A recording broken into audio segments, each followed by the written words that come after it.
Hello, I'm Brandon Martini, a commercial pilot and flight instructor. And I'm Carson Vasquez. I'm a private pilot. And you're listening to the Aviation Mentors podcast sponsored by Stratus Financial. So buckle up because the Aviation Mentors are taking off. Welcome back, everybody, to another great and fantastic episode of the Aviation Mentors podcast. I think we're down to 7 days as of when this comes out till Oshkosh, or at least till we leave to Oshkosh. And I think it's 10 days, Carson, before we get to Oshkosh?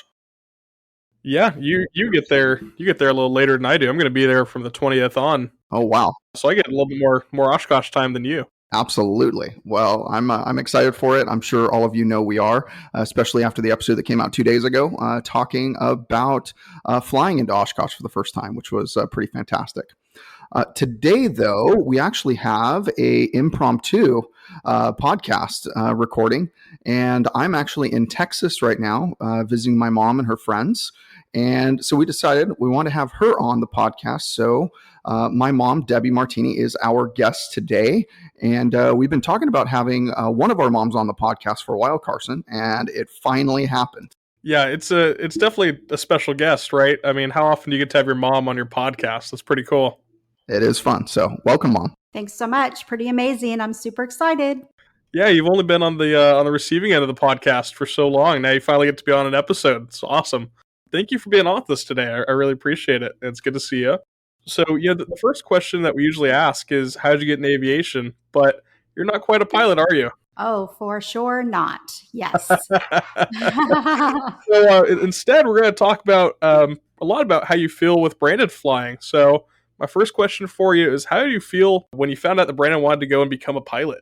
What was that like? Well, I have to be honest. At first, I was very, very nervous, and I said, absolutely not. He said, I want flight lessons for Christmas. I want everyone just to give me money or certificates for flight lessons. I said, no. You are way too young. You are not going to go fly a plane. We are not doing that. Okay, Christmas comes along, and what does everyone get him? Money and certificates for a local flight school. I finally just had to give in. He already had the certificates, already had the money ready. He was going whether I was going to like it or not. And he was of age to go ahead and do it. So I just had to embrace it. So here we are. By the way, I think I was 24 or 25 or 26 when I did this. So it's not like I was like 14 years old.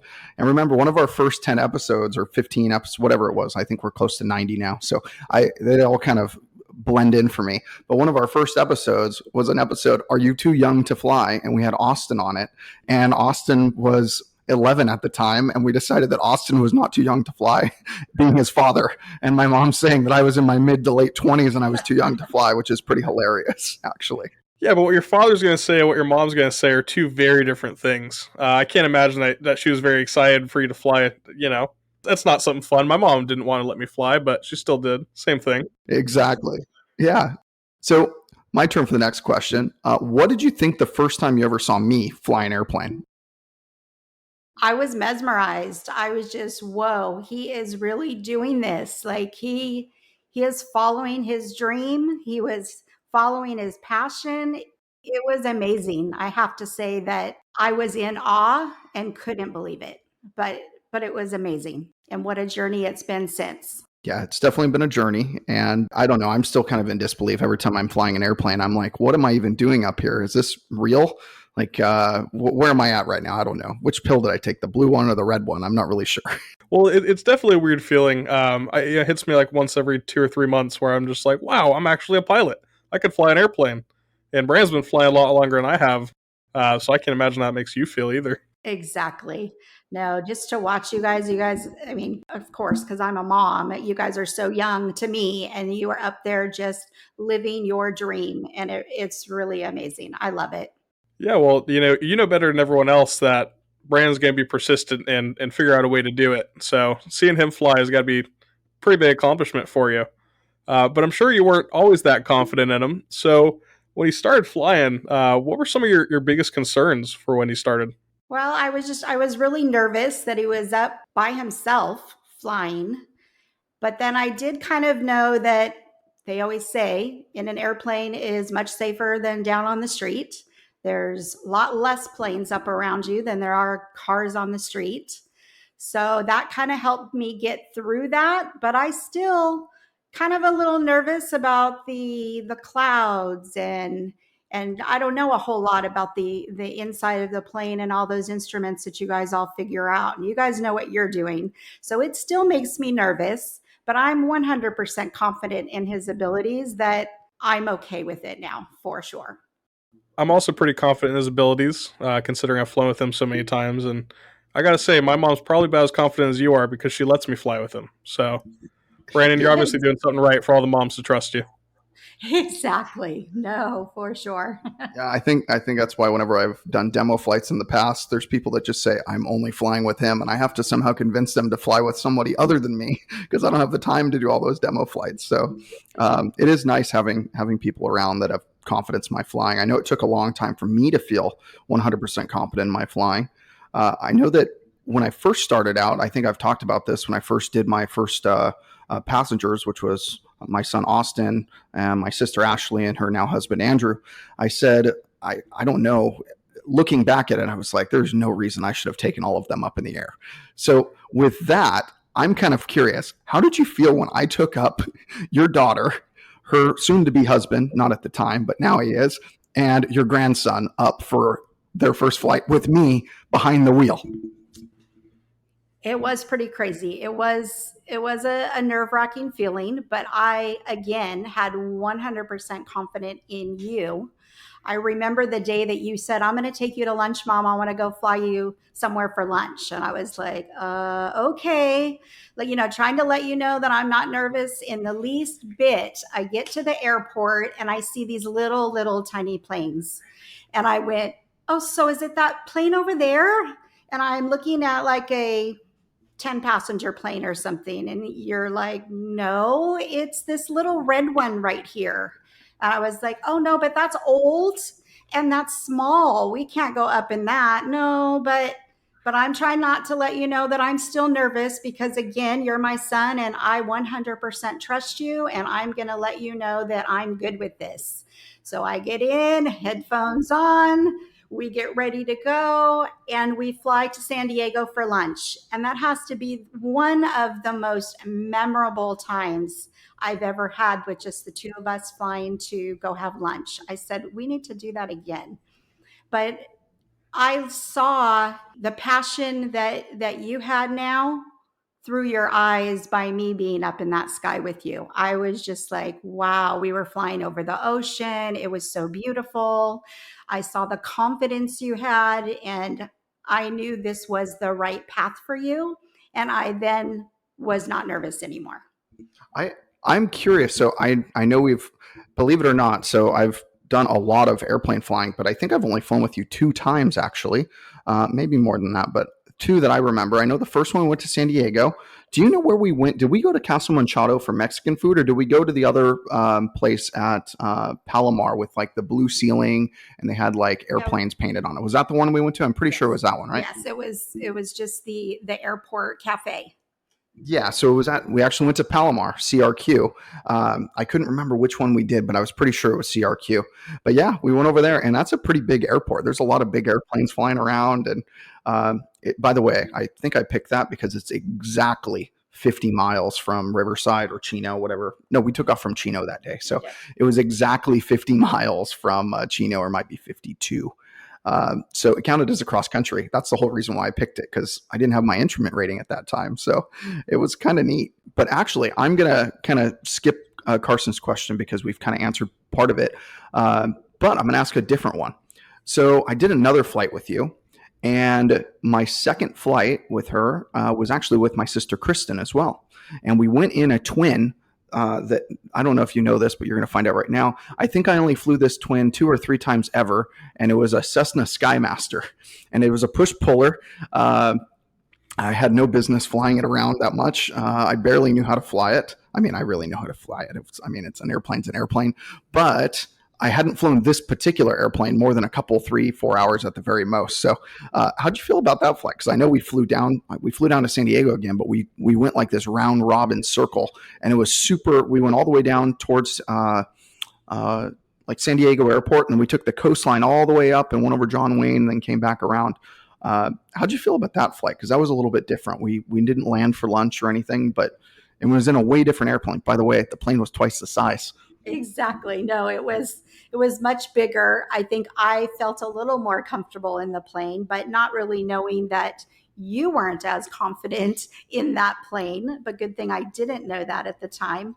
You handled it just like a pro, and I would have never even guessed that. And I would put my life and myself back up in any of those planes with you. You have just done an amazing job, amazing journey. I am so, so proud of what you've accomplished here. Oh, I appreciate that. One other thing, in that airplane, I don't know if I told you, I had an emergency landing in that airplane a couple months ago, maybe 6 months ago. I declared an emergency. I didn't think the front nose gear came down on that exact airplane. And I ended up landing it. I actually did a crazy maneuver. Carson, I told you about this one? No, your mom and I are both just waiting for the story. You better start talking. I kind of think maybe I shouldn't know this. I'm thinking maybe you should have kept this one to yourself. It's okay. I don't tell my mom about things going wrong in the planes either. Don't worry. So, okay, I'll tell the story on the podcast. It's kind of an interesting one. I didn't even have to fill out any paperwork or anything with the FAA, so that was nice. But I did have fire trucks ran and all that stuff, actually. Corey, who's a friend of ours who's a CFI, he actually recorded this whole incident. So I have the video. We can ask Corey for the video. He has a video of me. I don't know if he has any audio on it, but he definitely has a video of me landing the airplane, which what I have to say was pretty good. But you just had to say that one, right? You just have to bring that up. It was a smooth landing because you thought you didn't have a gear, right? So that's why it's such a nice landing. It really was. No, so I took off in this same Skymaster, and it was owned by somebody else at this time. When I flew with you, I owned the airplane, and I had it for sale, actually. And then I sold the airplane to this gentleman. He hadn't learned to fly yet. He wanted to learn how to fly. So he was actually living in Torrance, and he wanted me to bring the airplane to him. So I said, okay, I'll bring the airplane to you, and we'll go learn to fly in Torrance for the day. And then I'll just come back in the afternoon. I'll fly it back home. So I take off, and I put the gear up, and then the gear warning horn starts blaring. Just like that. Just as annoying as it sounds to all of our listeners listening to right now, it was that annoying in the cockpit, right? So the only way I could get it to turn off was to put the gear down. So I put the gear down, and of course, my lights weren't working on the gear. So I checked the circuit breakers. I did everything you're supposed to do. I pulled the POH out. I circled the airport for probably 45 minutes. And I just did a holding pattern above the airport. I mean, I didn't have an issue. And then I did a slow low pass, so the airport could look at my gear. And they said that my main gear, my left and my right gear, were fully extended. And they said my nose gear, I quote, does not appear to be fully extended. So that made me feel great. So I ended up flying around in circles for, I don't know, 30, 40 minutes, or it could have been 10 minutes for all I know. I mean, it just felt like forever. And then I decided, hey, I want you guys to go get fire trucks. So I told them grab fire trucks, and I want fire personnel available for me. And I handled it just in a professional, calm manner. But inside, I was nervous. I was a little scared. I mean, I was about to land an airplane with no nose gear with a rotating propeller in front of me, which is not exciting. So I came up with this plan when I was up there, and then I told the tower, hey, I'm ready to land. And my plan was I was going to come in as slow as I could. As soon as my mains touched, I was going to cut the mixture to the front engine while trying to teeter-totter the nose of the airplane, because it wasn't my airplane. I wanted to try to save the engine if at all possible. I know that was probably a crazy thing to even think to do, but I knew I was in control of the airplane, so I wasn't too nervous. So I landed on the mains with the nose really high, the tail really low, and I cut the engine, and then I just let the airplane slow down naturally. And then I buckled my seatbelt as tight as I could. I turned off the mags. As soon as I was ready to let the nose pull down, I cut the mixture and turned off all the fuel. Like I practiced it in the air like 4 times before I did it, so I knew exactly where my hands had to go. and I cut all the power, I cut everything off, I cut all the mixtures, I cut all the fuel, and I let that nose come down, and I feel it roll. And I took off my seatbelt. I ran and jumped out of the airplane. By the way, everybody should really see my hand movements right now because I'm like reenacting it. No, you know what the color commentary we need is? We need the color commentary of your mom's face right now. She's rolling her eyes every time you said it's okay. Yes. She looks shocked. She looks like she's about to hit you. She's shaking her head. Yes. I'm more scared of Brandon than I am to be in this situation. I mean, this is a terrifying situation for him. So I put the airplane down, and then my friend who is like the operations manager, his name's Roger. He comes over because I have a relationship with Roger for years. He comes over to me with his fire truck, and he looks at it, and I get away from the airplane, and it looks like we're good. And needless to say, there was an issue with the wiring or something. I don't remember what the issue was, but the lights did not turn on. Once I put it on the ground, the gear was fully extended. I found out that it doesn't look fully extended in the mirror, and it doesn't look fully extended from the tower. So it's just because the nose gear on that airplane is so short. And at this time, I probably have 30 hours in it, but I've just never really noticed how short the nose landing gear looks from the inside of the airplane when it's fully extended. Mixed with that gear horn, and mixed with the lights not working, and mixed with me doing emergency gear procedures, it ended up being a stressful situation. But end of the day, it ended up working out just fine. I did all my training. I did all the things that I was supposed to do that you're confident in my abilities with. And now we get to tell this story on a podcast. And I didn't have to do any paperwork. I ended up taxiing the airplane off the runway. Ended up being a fantastic day. And I went about my day after that, and I didn't even talk about it. Obviously, because Carson's never heard about it. And neither's my mom. Yes. So there we go. It was just another day in the office for me. Goodness. So how do you feel about that story? Yeah, that's nerve-wracking for sure. I couldn't even imagine how you must have felt at the time, having to go ahead and figure out a plan, having a game plan. That makes me nervous, but I'm so glad that it turned out perfect. It turned out better than perfect. The airplane was able to fly again. That was even better. And it flew again recently. I've seen it flying. She's got to change your checklist to call your mom. She's going to put that on the emergency checklist, by the way. Yeah, on the top of it. For all future incidents. I am. Every time he flies now, it's do the checklist. And mommy's on it. By the way, it doesn't matter. It doesn't matter how old you get. It's still there. It doesn't matter. Yeah, it's a mother's love and a mother's concern, Brandon. That's not going away. So I don't think so. I don't think if I'm 60, it's going to matter. It's not. Straight from her mouth. There you go. Yes. Yep. Cool. Well, Debbie, thank you so much for being on with us. It's always great to see you, and it's awesome to have you on the podcast. It's definitely about time. Thank you so much. Yes, thank you. It was super exciting. I was quite nervous, really, when he asked me if I wanted to do this. I was like, I don't know. Is this live or can you edit it? But it all worked out great. Loved it. Thank you so much for having me.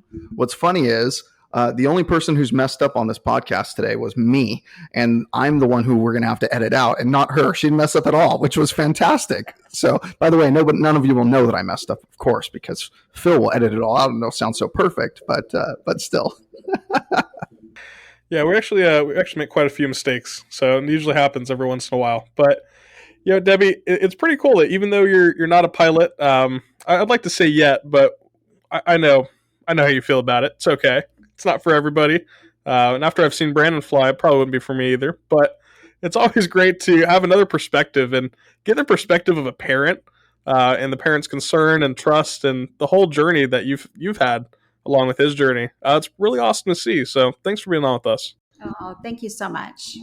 And thank you, everybody, for listening today. I hope you enjoyed it from my mom's perspective and seeing everything from her eyes. And just a reminder to everybody out there, you should send this episode out to your mom if she's nervous about you learning to fly. I guarantee that it'll ease some of her nerves for sure. Because it's just one of those things that every mother's going to have to go through, or father. I mean, I know whenever Austin solos one day, I'm going to be very nervous as well.